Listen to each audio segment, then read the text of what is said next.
Friends, இன்னைக்கு பலாக்கொட்டை பொரியல் செய்ய போகிறோம். ரொம்ப சிம்பிளானது. இந்த மாதிரி நீள நீளமாக பலாக்கொட்டையை கட் பண்ணி மஞ்சத்தூள், உப்பு, மிளகாத்தூள் போட்டு வேக வச்சு எடுத்து வச்சுக்கணும். இந்த மாதிரி சட்டியில் வந்து எண்ணெயை ஊற்றிக்கணும். கடுகு போட்டுக்கலாம். கடுகு பொரிஞ்சிருச்சு. இப்போ வந்து தேங்காய் தேங்காய் போட்டுக்கலாம். அந்த தேங்காய் வந்து நல்லா அப்படியே வேகட்டும். தேங்காய் நல்லா இதாகிடுச்சு. இப்போ வந்து வெங்காயமும் கருவேப்பிலையும் போட்டுடலாம். கூடவே ஒரு பச்சை மிளகாயும் வெங்காயம் நல்லா செவந்து வர வரைக்கும் வதக்கி விட்டுட்டே இருக்கணும். இப்போ கொஞ்சோண்டு பெப்பர் பொடி எடுத்துக்கலாம்.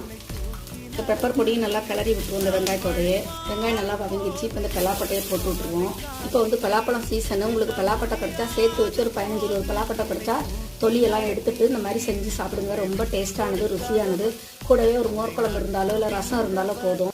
ஒரு சிட்டிக்கை வந்து இந்த கரம் மசாலா பொடி வந்து சேர்த்துக்கலாம். அது வந்து ரொம்ப ருசியாக இருக்கும். ஒரு மட்டன் ஃப்ரை பண்ண அந்த டேஸ்ட் வந்து உங்களுக்கு கிடைக்கும். ரொம்ப டேஸ்டியானது, ருசியானது. நீங்களும் இதே மாதிரி செஞ்சு பாருங்கள். முயற்சி எடுங்க. பலாப்பட்டை கிடச்சிச்சின்னா வீணடிக்காது.